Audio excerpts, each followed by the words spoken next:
Hi all, my name's Christy. Thanks for joining me, and today I want to talk about balance.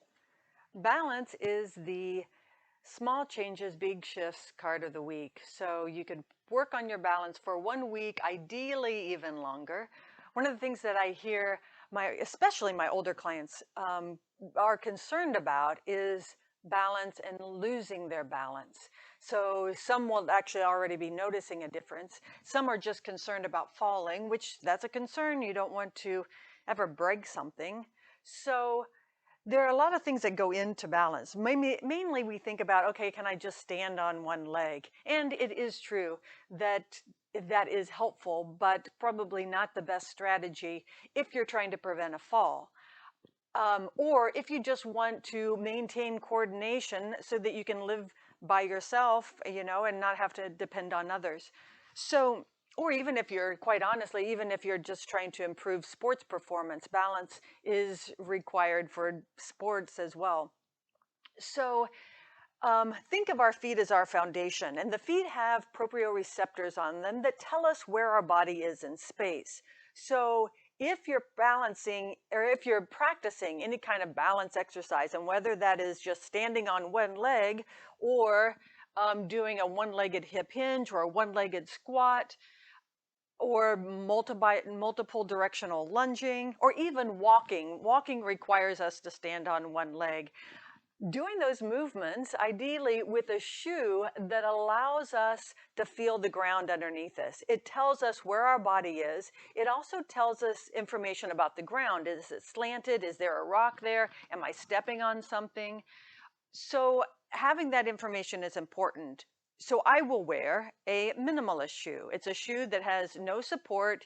It's really soft on the sole. So your body can still get this feedback from the ground.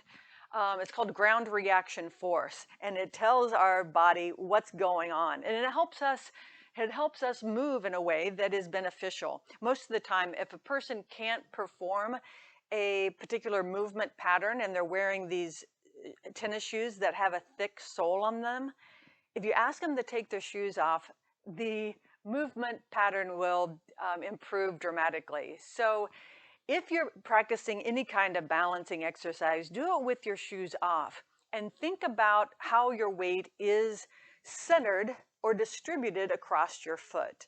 Now, another thing that comes into play is what we might call our posture, or how we're standing. So if we're standing in a C posture where the chest is collapsed and the shoulders are slightly forward and my head is forward, this is going to throw my balance off as well. If there's something going on with the pelvis where it's either tilted back or too far forward, because the reason why that affects our balance is because if I'm not stacked properly, one on top of the other, the ear over the shoulder, over the hip, over the knee, over the ankle, that's the most stable position. If I've got things shifting forward and things shifting back or out to the side, it's automatically going to put me at a disadvantage if I trip over something. I'm probably less likely to be able to respond to that and get back upright than if my body was properly balanced. So the other thing I want to mention is that in the posture we hold, often this is the only option I have. Like, I have a hard time going this way, or a person might have a hard time getting up here. So if you limit your options and you walk out onto a wet deck and you slip, you have very few options to try to recover.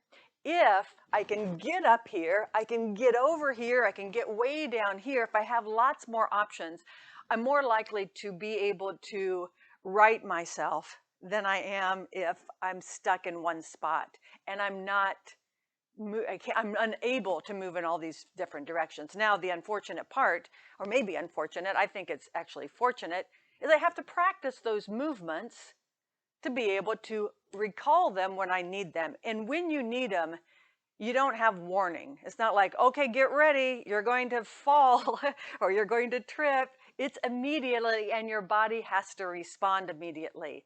So what we do, and what I do with my clients, is we practice all of these movements so that when I need them, I have them at my disposal. And having more options rather than less options is always better. So this week, practice on balance. Now, that might mean I'm just going to, with my shoes off, stand on one leg. Maybe I'm going to do it as I brush my teeth or I do the dishes because I don't have a minute to stand on one leg. If you stand on one, of course you want to stand on the other. But do notice, how do my feet feel on the ground? How is my weight distributed? If you're interested in knowing more or knowing more about how do I stay functional, maintain my balance, have good agility, have good coordination, not just now, how do I improve it now, and how do I maintain that for, the next several years, 5, 10, 15, 50 years. Let's connect with that. My name's Christy. My website is wiseandwell.org. Thanks so much for watching.